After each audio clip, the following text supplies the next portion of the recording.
the session. So this is Dr. Halasa, founder of Chronic Disease Prevention and Management. We are doing fellowship program webinars every week, 7:30, 8 p.m. Eastern Time. And we have a guest speaker here, and he's going to introduce himself, Dr. Ross. Dr. Ross, are you there? I am. Hi there. Can you hear me? Yeah, can you go ahead and introduce yourself and at least you can read the first page regarding the CME. Very importantly, there's a typo there. The CME that we provide is category 1, not 2, which is better than 2. And that hopefully the next sessions we will be fixing that. But go ahead, Dr. Ross. The mic is yours. So thanks for your interest today. I'm going to talk a little bit about my book on rapamycin.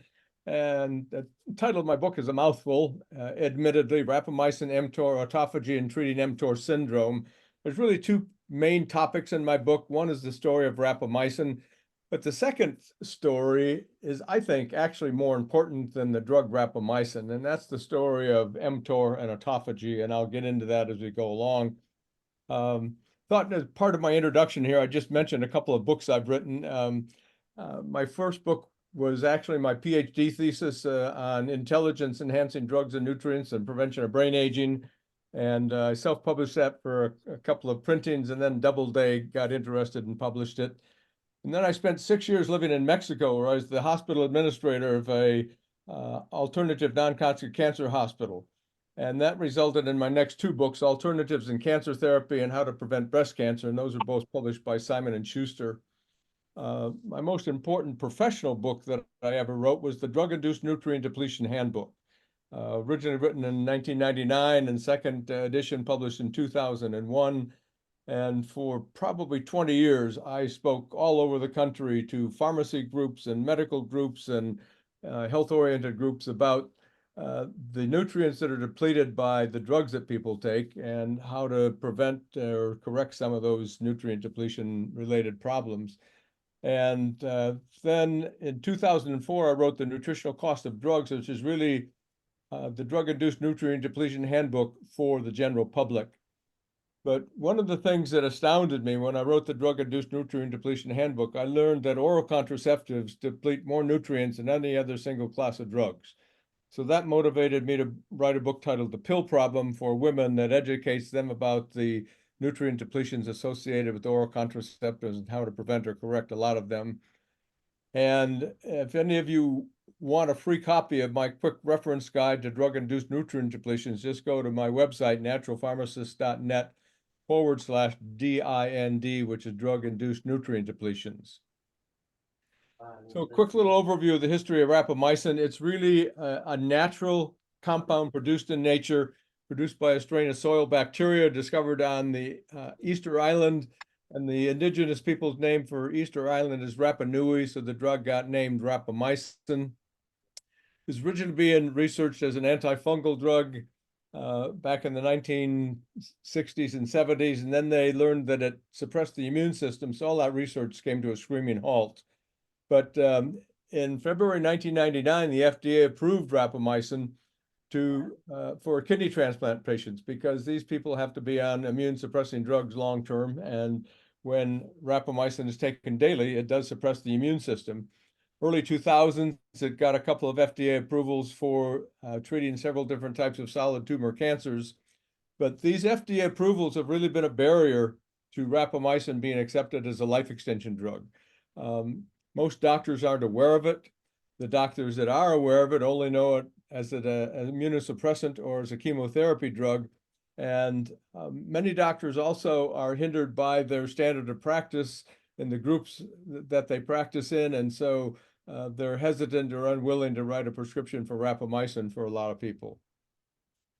So the rapamycin story, after the discovery of rapamycin, there's over 25 years of research going into discovering and trying to learn how this drug results in life extension.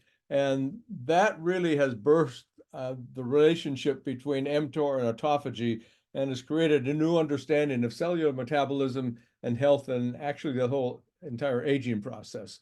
So we've got a new understanding of the science of life extension.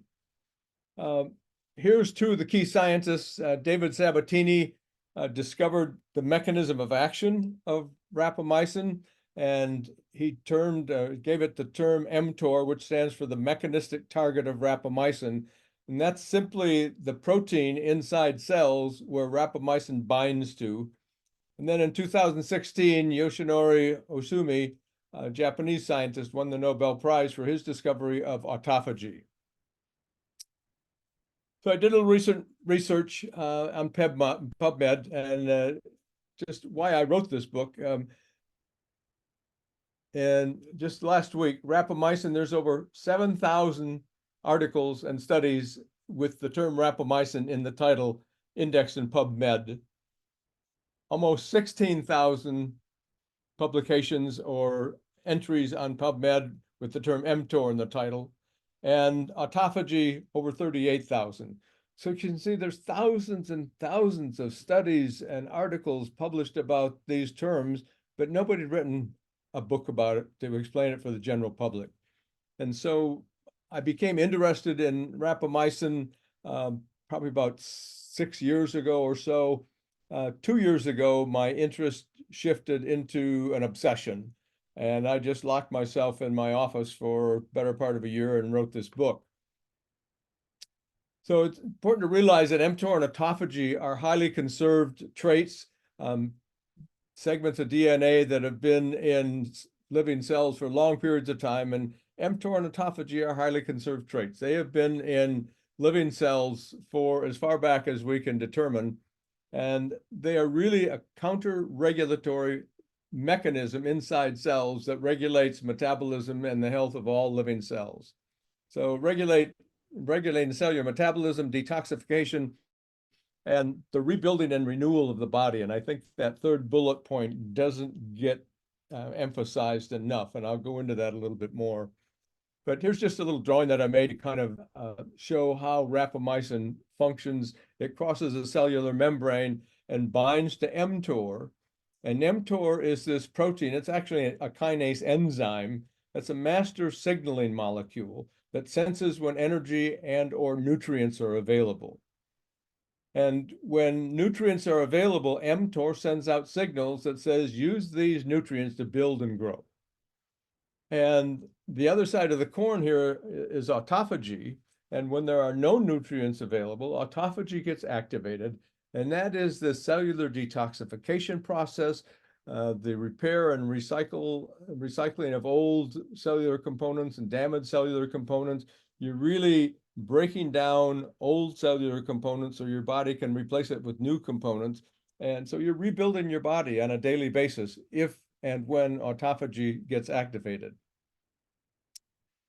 So autophagy is build and grow, and it's kind of like the accelerator.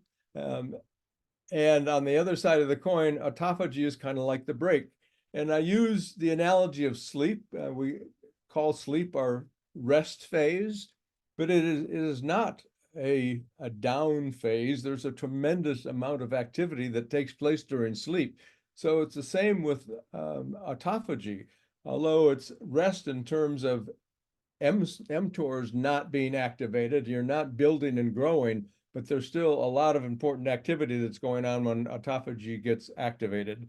And you can think of it as cellular trash removal. All these damaged, misfolded proteins and enzymes and cellular components are getting broken down and renewed. Either the components are reutilized or they're taken out of the cell and disposed of.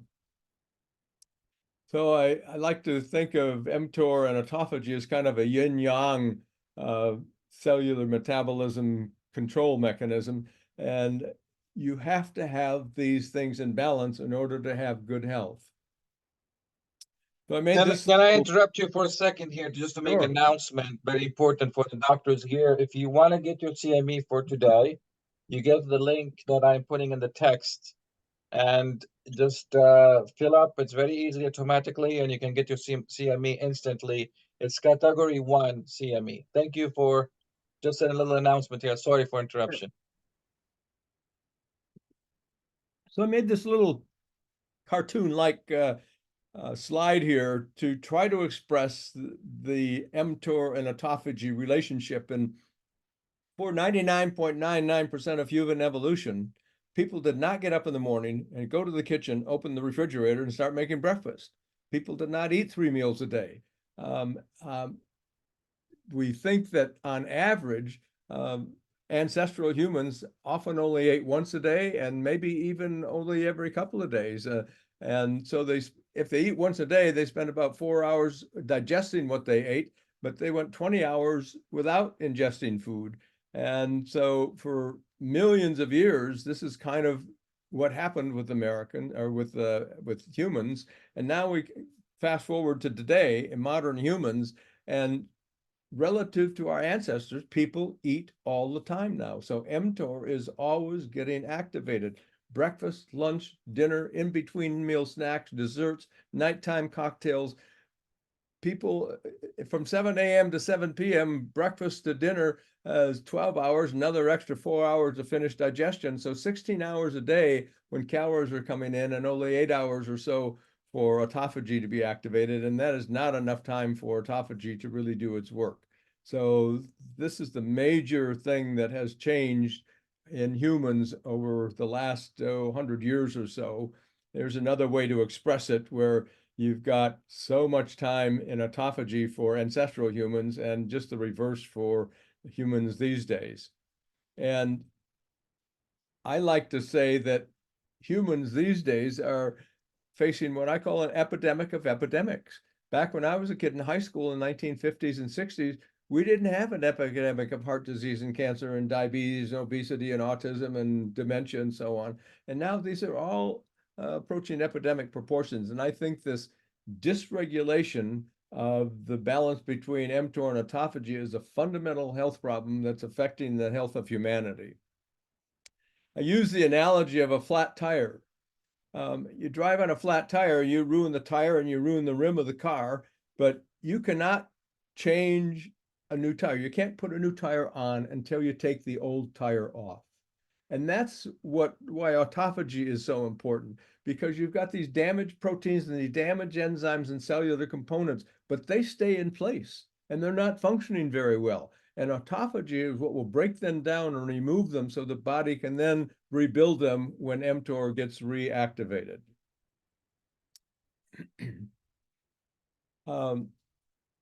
So this is a little image that represents cellular membranes. And in 1972, Singer and Nicholson proposed the fluid mosaic model of cellular membranes. And there's a lot of proteins embedded in cellular membranes. And one of the key aspects of aging is the gradual damage of the cellular membrane, both in cells and especially mitochondrial membranes. And I've got another whole presentation I can do dealing just with the renewal of cellular membranes, but I'm just going to mention right now that part of autophagy is replacing and rebuilding the proteins and cellular membranes throughout the body. And the mechanism of autophagy is now the damaged components are sequestered in what's called the autophagosome, and then a lysosome fuses with the autophagosome, injects protease enzymes, which break down the damaged proteins and enzymes, and oftentimes they're reutilizing the basic amino acids or getting some of the material out of the cell for detoxification. And it's actually more complex than this, but I'm just giving kind of the basic of what's understood at this mechanism right now.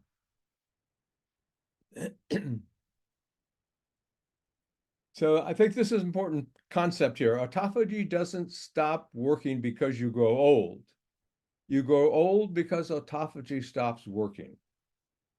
So preventing and preserving and activating autophagy is essential for healthy living. Dysregulated autophagy is a cause and not a consequence of aging.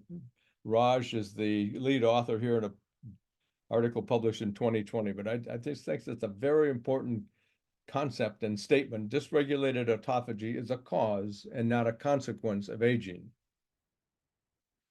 So here's all a few of the different methods of activating autophagy. The natural way to do it is intermittent fasting.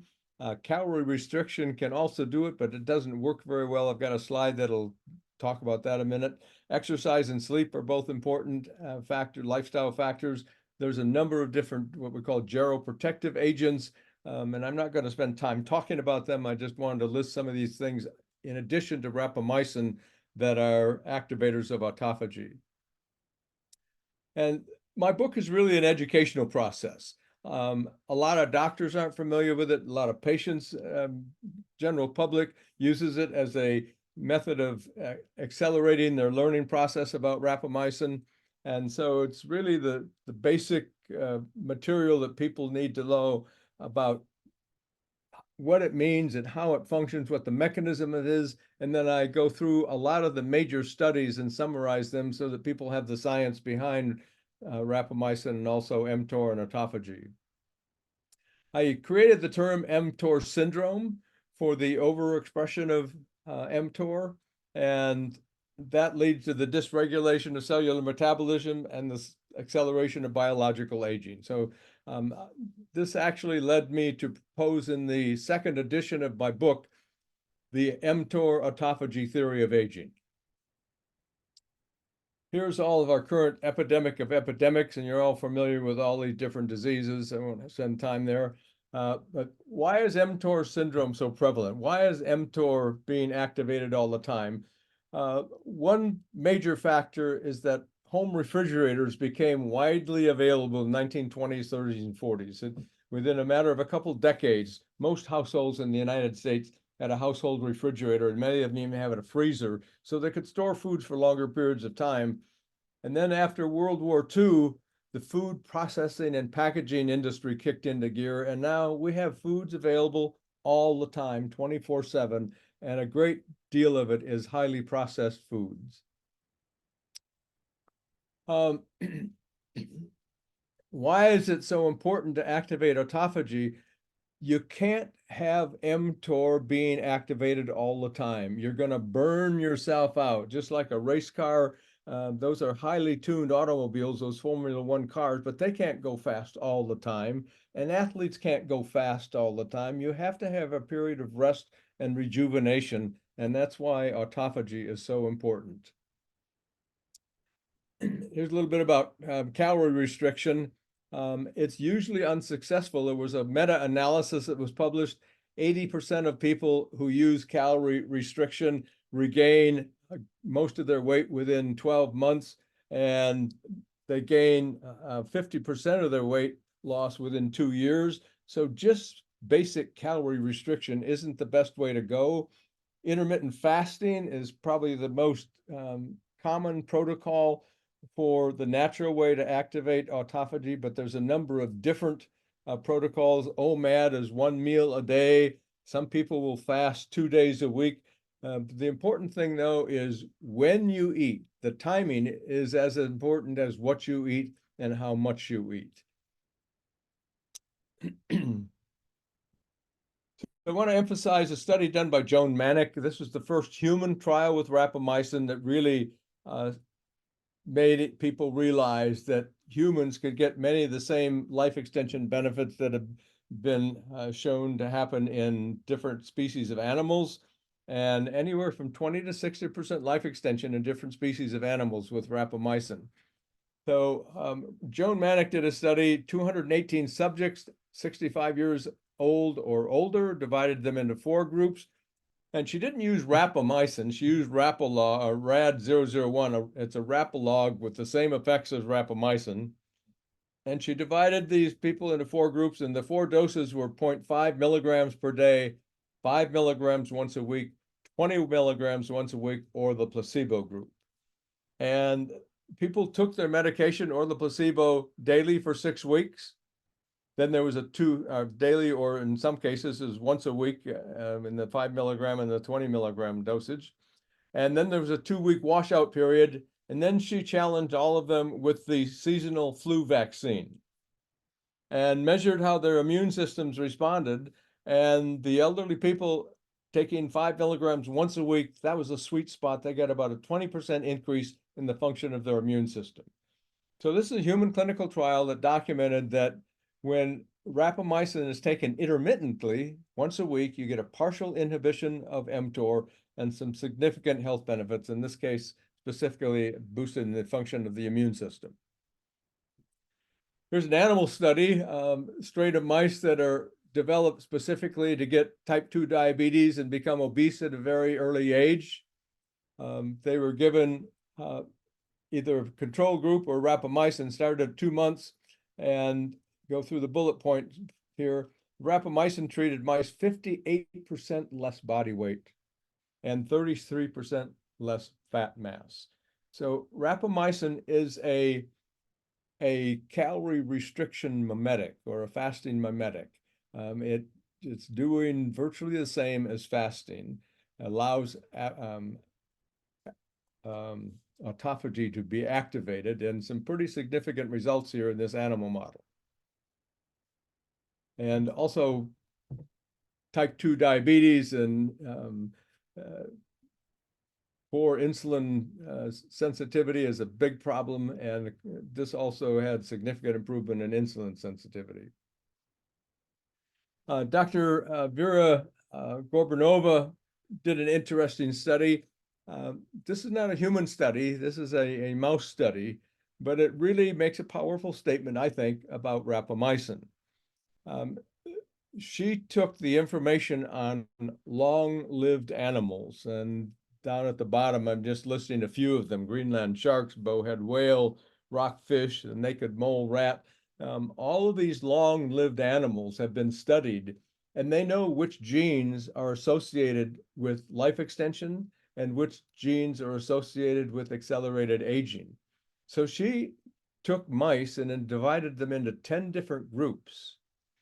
And the 10 different groups are shown there on the left-hand side, gave each group of mice a different life extension drug, and then assessed how that life extension drug affected the genes associated with maximum lifespan and the genes that are associated with accelerated biological aging.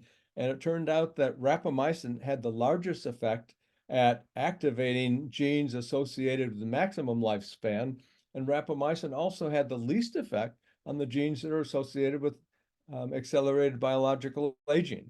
So this is just, I think, a powerful statement about the effect of rapamycin.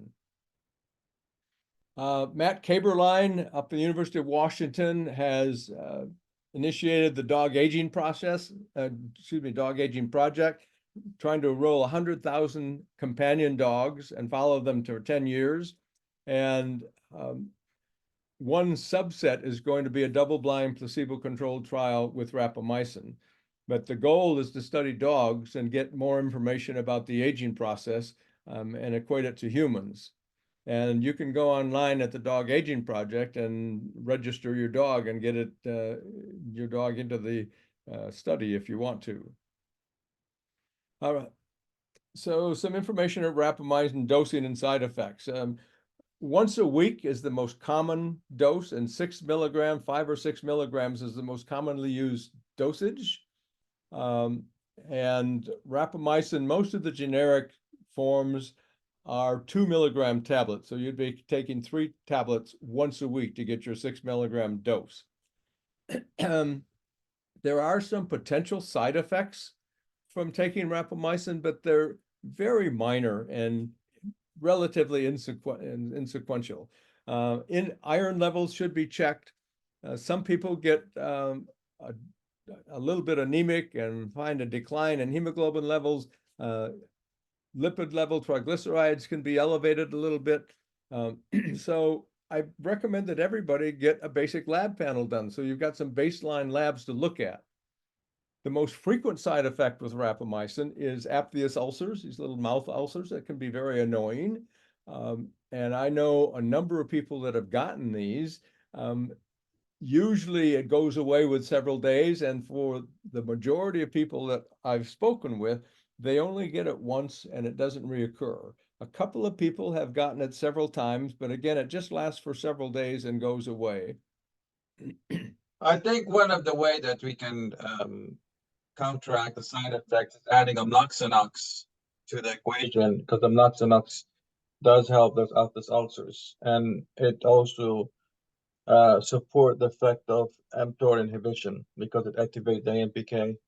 So maybe amloxanox with empancine will help to, and also it helps in metabolic panels as well. Maybe Yeah. that would help. Good point. Thank you. So I emphasize that the side effects from rapamycin are reversible. Most of them are avoidable. And a number of people, not just myself saying this, number of scientists have said the benefits of rapamycin far outweigh the possible side effects. And a lot of people ask me if they can take rapamycin with metformin. The answer is yes to that. Can people take rapamycin and continue to do supplemental testosterone? Yes, that's also true. I've been doing testosterone intramuscular for many years. This is Mikhail Blagshklany, a Russian scientist who's one of the top rapamycin scientists. And he wrote an opinion article published in 2019 in Aging. He made the statement, in the elderly, not taking rapamycin may be even more dangerous than smoking. He talked about how much smoking is going to shorten your life, and also projected, based on animal studies, how much rapamycin is likely to extend your health span as well as your lifespan. And I just think this is a very interesting statement. In the elderly, not taking rapamycin may be even more dangerous than smoking. So this is just a quick summary of all the topics in my book. One thing I like to emphasize is that you would never give rapamycin to a pregnant woman because the developing fetus is the fastest growth period in humans, and you don't want to inhibit mTOR during that process. You should never also give rapamycin to children. I don't think rapamycin should probably be taken until people are in their 30s or 40s, but we don't know for sure. There's so much work that still needs to be done. We don't know what's the best age to start it, and I'm sure it's different for different people. A healthy person at age 40 is different than an unhealthy, obese person with metabolic syndrome and obesity at age 30. So I don't know what's the best time for people to start, and it's probably an individual thing.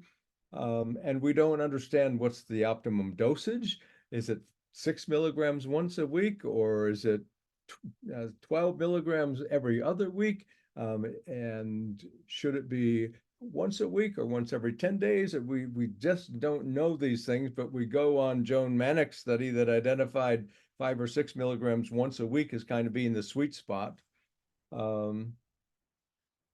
Let's see. Let me go past that. So this is a study that was published back in 1980 by James Fries. The title of it, Aging, Natural Death, and the Compression of Morbidity. And this is what we're all trying to do. We're trying to slow down the process of biological aging and extend your health span as well as your lifespan. It's not just increasing your lifespan, because we don't want to have a longer life and be in an oxygen tank in a wheelchair.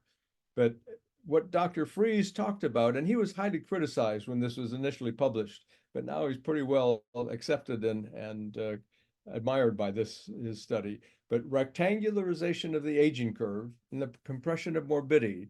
And for many Americans in their 30s and 40s, they start having health problems because of sedentary lifestyles, no exercise, bad diets, and environmental toxins, and on and on. And then there's a period from their 30s and 40s up to their 80s, which is 40 or 50 years of continually declining health.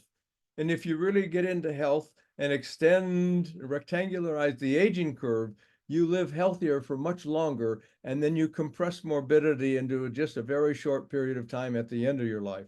And rapamycin is certainly one of the things that is on the radar for making this happen. So if we can successfully educate people about the safety of rapamycin, and if we can successfully explain rapamycin's benefits and its mechanism of action and the importance of partially inhibiting mTOR so we can activate autophagy, then rapamycin and future rapalogs could become the top-selling drugs of all time. I mean, this is really an amazing new frontier, a revolution in life extension, increasing both health span and lifespan. So Einstein founded quantum physics in 1905. These days we have rapamycin, which is responsible for potential quantum leap in lifespan and health span and helping people achieve healthy longevity. I'm going to skip by this because I'm not supposed to be talking about specific products. I like to encourage people to write a review about my book. It's on Amazon. And for the general public, I encourage them to order my book from Life Extension because they can get a free 6-month subscription to the Life Extension magazine if they go to that source to order my book. So that's a quick overview of my book and the topics in my book. I'm happy to chat about anything else and field questions for a little while. Well, thank you very much for your presentation. I think we learned a lot from here that, we need to get the mTOR inhibited. At least 12 hours will be good, right? What is the max? What is the best? 12 hours, 12 hours of mTOR For inhibition, intermittent mTOR activity? fasting, it should be at least 18 hours. 18 hours. It's the 16-8 protocol, where if you eat at noon and have your last meal between 7 and 8 at evening, then you go from 8 p.m. until noon the next day. That's 16 hours of fasting. I think that's just the bare minimum for getting autophagy activated, but there's a lot of benefit from doing that. I think it's better to do occasionally a 2 or 3 day fast. I've done that a number of times myself, and I've really been astounded to learn that is not a difficult process for me. I have herbal tea, I have coffee with nothing else in it, just organic coffee, or drink a lot of water. I do not get ragingly uncomfortably hungry. It's relatively easy for me to do, but my wife can't do it. She goes into low blood sugar. So I realize a lot of people can't do this. And I recommend that people do this 16-8 protocol as a bare minimum, but many people aren't going to discipline themselves to do intermittent fasting. So if they don't do the fasting, but they take rapamycin, is that equivalent to fasting and still That, they can eat? as far as we know, that's equivalent to fasting. And it's doing the same thing. It's going into the cell, binding to mTOR, and providing a partial inhibition of mTOR, which activates autophagy. So if I But eat my 3 meals and I'm taking rapamycin, you think it's okay, or it's better for us to fast and rapamycin? What's the I think it's better to do intermittent fasting along with that. But nobody's really studied this in detail. And I also am a big proponent of the importance of healthy diet.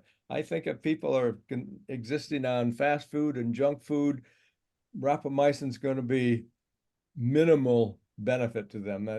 You can't outrun or a bad diet. It's just such a critical health issue. Let me add something here because people, there is direct mTOR inhibitors drug, but also there is indirectly you can inhibit the mTOR by activating the AMPK. So amloxanox is one of them. Metformin, they do activate the AMPK. So AMPK activators or mTOR inhibitors are the same thing. All of this will stimulate the autophagy of senescent cells, cancer cells, and inflammasomes, right? Do I agree on Yeah, that? Those correct. three things. I like to use those three things. So if we able to take polyphenols, which activate the AMPK, amloxanox, and all those things that you recommend, and fasting, metformin as well, and there's many drugs that activate the AMPK, and then then that's the reason why people they're taking growth factors. If you take growth factors and randomly and you're eating randomly, I think that growth factors can lead to cancer, right? What do you think? I don't have enough experience with growth factors. I have not done growth hormone, I Because just the growth hormone works by activating the mTOR. That's how yes, it works. And I yeah. think if they do the mTOR inhibitors, AMP activators, 12 hours, 18 hours of that, and then, or fasting, and then they take growth factors, I think they're more safe because during that period of activating the mTOR, you're killing the weeds, which is senescent cells, cancer cells, and inflammasomes.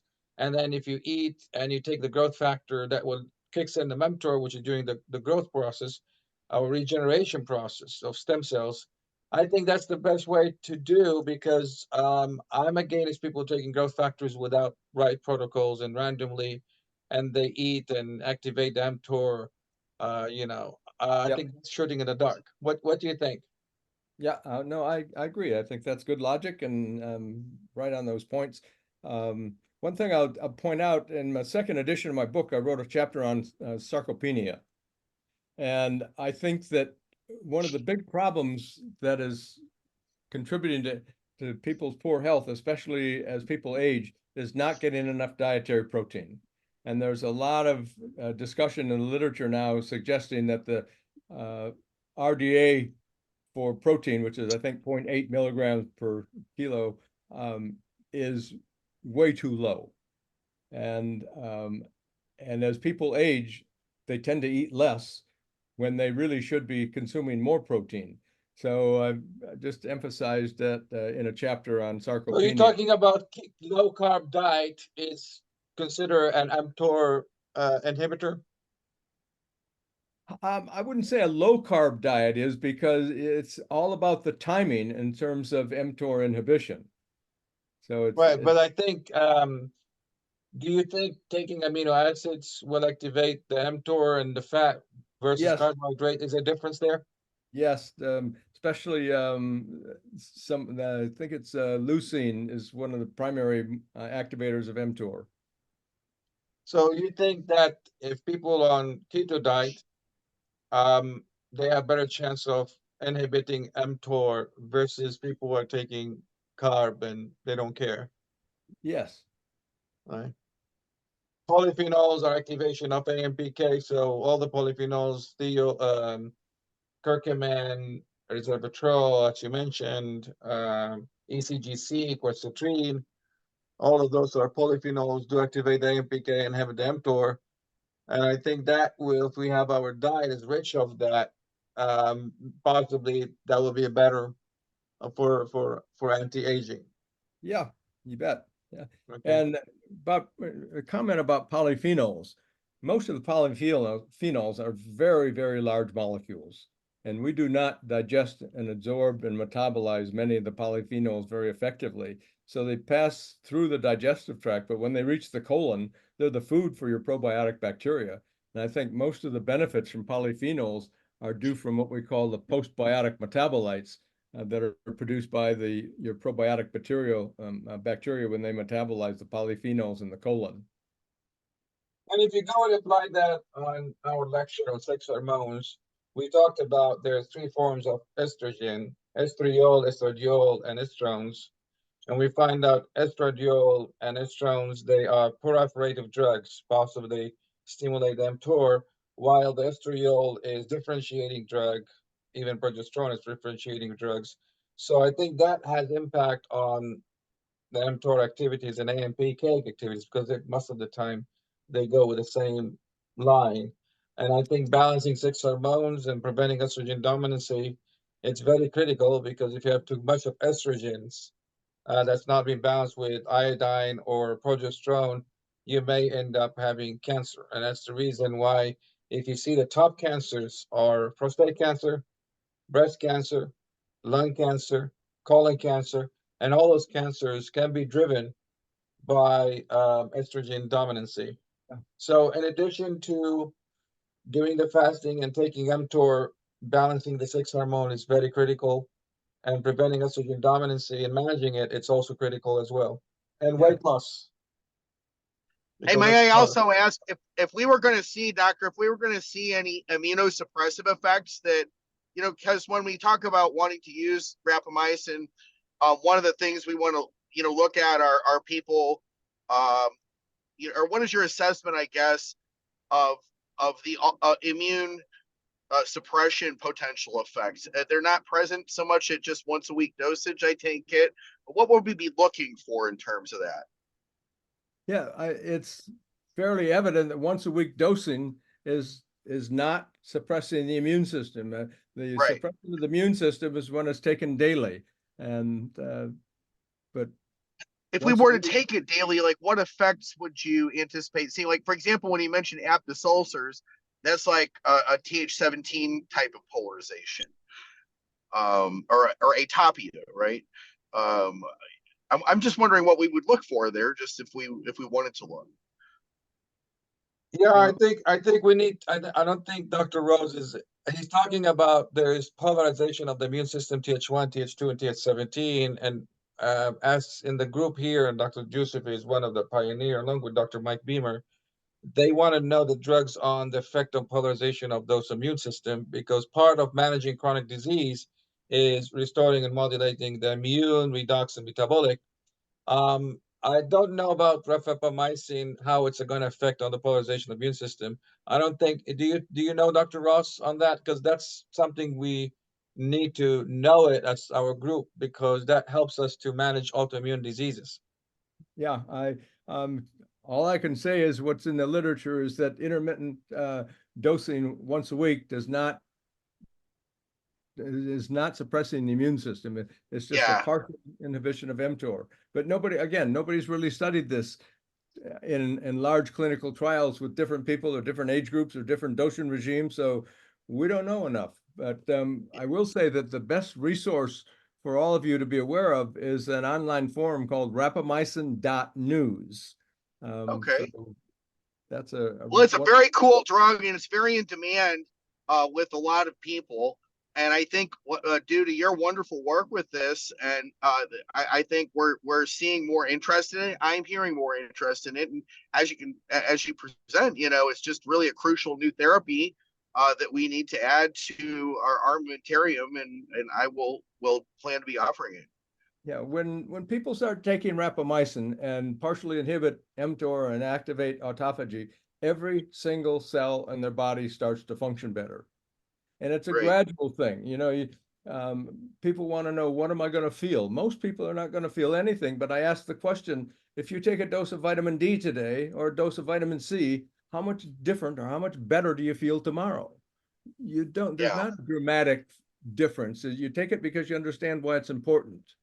That's right. We've been down that road too in our group here because, as you say, patients have these questions, and that's the answer. We know what it does. You're not going to notice it right away. You don't feel your bones getting less dense, or you don't feel Right, your something like that. These are things you feel, but we know that if you do the right things or the wrong things, you are going to impact that over time. You're right. not going to see it today or tomorrow. Yeah. Yeah, I Wonderful. think what happened, that according to the publication here, that rapamycin does shift the immune system to Treg, so it's anti-inflammatory. The reason why you have the Altus ulcer, it's because opportunistic infection, when you are putting too much of your immune system toward Treg, then it's kind of putting the immune system down, and those viruses may start attacking and causing Altus ulcer. So there is some immune suppression effect, and it's good for autoimmune diseases because it does help to polarize the immune system to Treg in general. So it's not really activation of Th17 that solves this ulcer. I think it's because of its immune suppression effect and moving to Tregs. Then you have those bugs in the mouth take advantage and start causing some ulcers. That's what I see in those publications. But it's Right. open for discussion. I think apomycin is a good thing for or mTOR inhibitors, AMP activators. I think we can put it as treatment for autoimmune disease. It may help patients with rheumatoid arthritis and all those inflammatory diseases. And I think it's good for degenerative disease as well, um, because it does help to move things into the Treg. Now, I don't know about the cancer effect of it. Yes, directly, it helps in apoptosis, which is good for the cancer. But also moving to Tregs, Dr. Patel would come and jump in and say, "Hey, you're moving to Tregs. That's not good for the cancer." And that's the problem with drugs. They may have good things about the cancer, and they may have also bad things about the cancer. Um, and then we need to look at how we can cover the bad effect of the drug.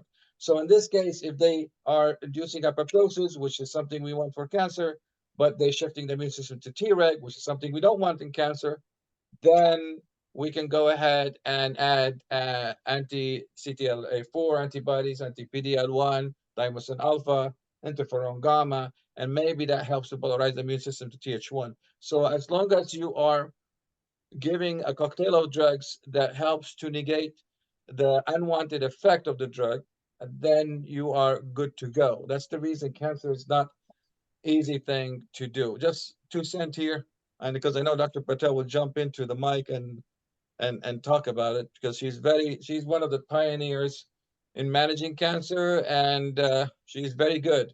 So I know all her concern. Hopefully that we answer that question before it comes in. But Dr. Patel, the mic is yours if you have any comment there. Or Dr. Joseph, or Dr. Sapil. Anybody here wants to ask questions? I was thinking about rapamycin is one thing, but I thought we heard about dasatinib, and how would you compare the dasatinib with rapamycin? With dasatinib, it's something that you give infrequently, not as often as every week or 10 days. Not sure if I understood the question. You take it infrequently, yes. You take it once a week or some form of intermittent. What drug were you talking about, Dr. Patel? Dasatinib, DESATINIB. Oh, dasatinib. Yeah. I'm not familiar with that. Is that a gut inhibitor of P17? It does the similar thing. You just take every 6 months for 2 days, along with the quercetin, and it will destroy all the senolytic cells. Now, I know that is the senolytic agent. Rapamycin is for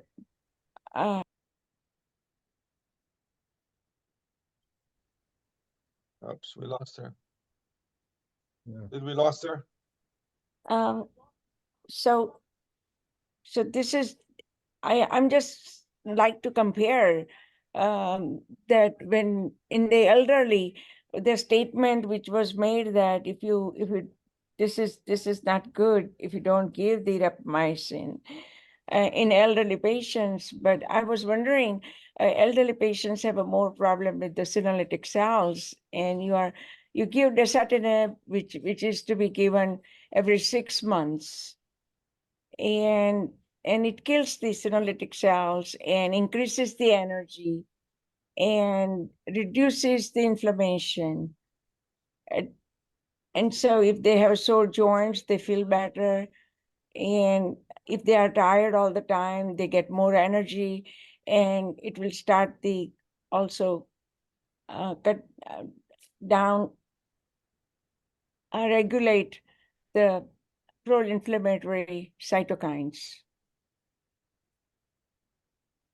Well, if it is stimulating or inhibiting the mTOR, as many senolytic drugs, they either activate the AMPK or inhibiting the mTOR and activate the apoptosis of the senescent cells. If that works the same way, then it may have synergistic effect there. Is that the one that spells DENOSUMAB?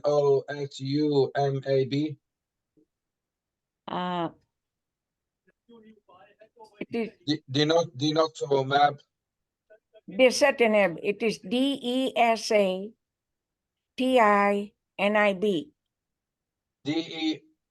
Can you repeat it? DEN? DES as a Sam, A, T as a Tom, I, N as a Nancy, IB. Okay. It's a bond. Yeah.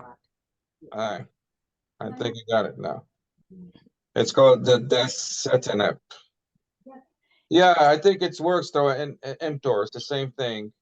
It inhibits mTOR. It's more expensive, I think, but yes. But you don't take it more often, so I think it comes out to be the same. Right. It gets the same thing. Go with affordable thing, and possibly people who have the money, you can go ahead and give them for once a month or something. But rapamycin will be an alternative, cheaper way to go. It seems like you could control the dosage by stopping and starting rapamycin, as needed too, a little bit. But it sounds to me like we have proof that it's safe and that you could do it once a week at about 5 or 6 milligrams, and that it gets along pretty well with the other guys in the sandbox that we're looking at. and some of the guys that we like in our sandbox already, it gets along well with them. So a lot of good things to be said about it. Right, I see that. Isn't that the rapamycin is about more than $10 per pill or something?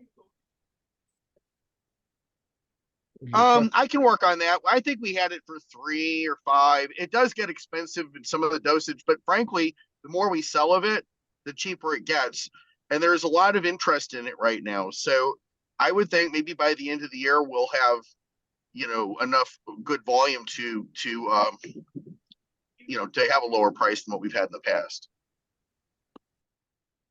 Okay, I think we are done with the CME, so I think we conclude today the CME sessions, because we cannot talk about any specific business and anything like that because of the CME there. So let's go ahead and just take the recording here off. And so